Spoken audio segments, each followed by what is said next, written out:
Sœurs et frères dans le Christ, bonjour et bienvenue à cette méditation en ce mercredi de la 30e semaine du temps ordinaire. Un homme pose la question à Jésus de savoir, est-ce vrai qu'il y aura peu de personnes qui seront sauvées, qui entreront au paradis, qui seront sauvées? Il ne parle pas du paradis, il parle du salut. Est-ce qu'il n'y a que peu qui seront sauvés? Jésus ne répond pas directement à cette question parce que, comme d'habitude, il change la réponse, permet de comprendre que la question que tu poses n'est pas peut-être celle qui est correcte.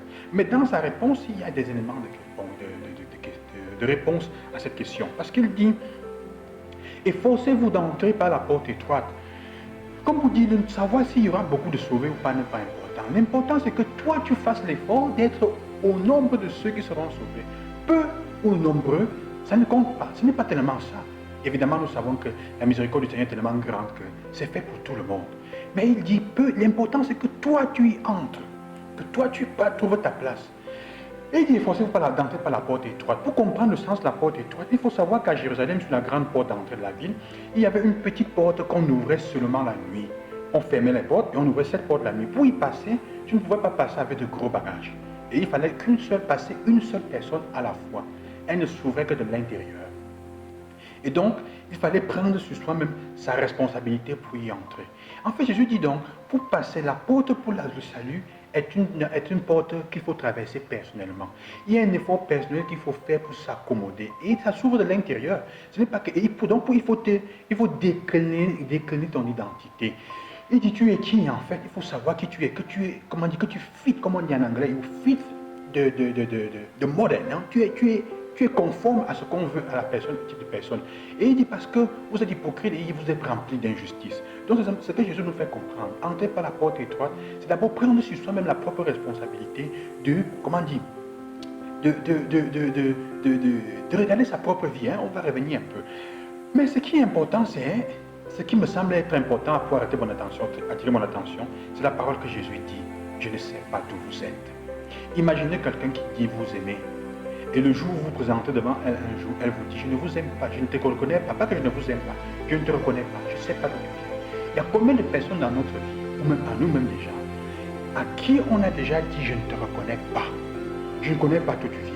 Parfois on vit des décennies avec des personnes, et un jour on se rend compte qu'on est comme des étrangers. Ça arrive aux gens qui sont mariés, et combien de couples vivent ensemble, et un beau matin se séparent parce qu'ils sont comme des étrangers en fait. Parce qu'en fait, il y a eu, on a simulé des changements qui n'ont jamais été vrais, qui n'ont pas eu lieu. C'est un peu comme si Jésus te disait, mais mon frère, je t'aime. Mais j'ai offert mon amour, il y a des choses que tu as fait, tu te comportes d'une manière qui en fait a refusé. C'est pas parce que tu t'es assis à table toute la vie avec quelqu'un, pour s'asseoir et manger à table avec quelqu'un, et ne pas se connaître, ça arrive combien de fois?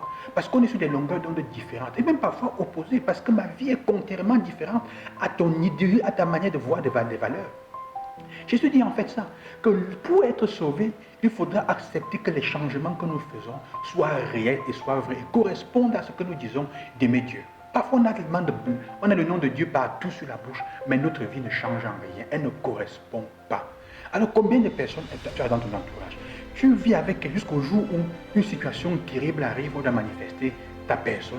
La réaction, tu dis, je ne reconnais pas cette personne. Alors que tu aimes, tu dis, je t'aime, mais je ne te reconnais pas. On ne peut pas marcher ensemble. Notre vie, on ne peut pas travailler ensemble parce que ta manière de voir n'est pas la même. Tu m'as fait penser que c'était ça. Combien de personnes vous pensent qu'en allant à l'église chaque jour, en payant ceci, en donnant la dîme, en se mettant à genoux, et le jour elles seront automatiquement sauvées. Quand ta vie après, quand dehors ton travail, les autres sont humiliés par ta manière de faire. Tu offres aux gens en les humiliant, en les écrasant, ton attitude dehors n'est pas consomme à ce que tu prêches, à ce que tu dis. Aimer, et à ça à quoi tu dis croire dans le quotidien. La foi n'est pas une question de parole, elle est une question que ta vie change et elle correspond à ce que tu es en train de dire. C'est ce que Jésus est en train de faire. Il dit, efforce-toi de passer par cette porte, mais pour le faire, il faut que tu te dépouilles des charges, des choses inutiles. Tu ne peux passer là qu'avec la vérité de ce que tu es dépouillé. La porte permettait de passer avec peu de charges, les choses essentielles. Quel est l'essentiel dans la vie, mon frère? L'essentiel est de se comporter de telle manière que nos relations sont déjà le début du paradis, le début du salut. Avec honnêteté, simplicité et vérité dans les relations. Que tu dis d'avoir ces trois qualités, au moins, d'autres qualités qui permettent d'entrer en relation avec vérité avec les gens. Que le Seigneur vous accompagne. La question n'est pas, y aura-t-il beaucoup de sauvés comme les sectes pensent? 144 000, c'est faux. La miséricorde du Seigneur est bien plus large que ça. La question est, efforce-toi par tes moyens de commencer à vivre le salut déjà ici et d'entrer de telle manière que tu seras au nombre de ceux. Bonne journée, que le Seigneur vous accompagne et qu'il soit avec vous, lui qui a toujours les bras ouverts. À demain.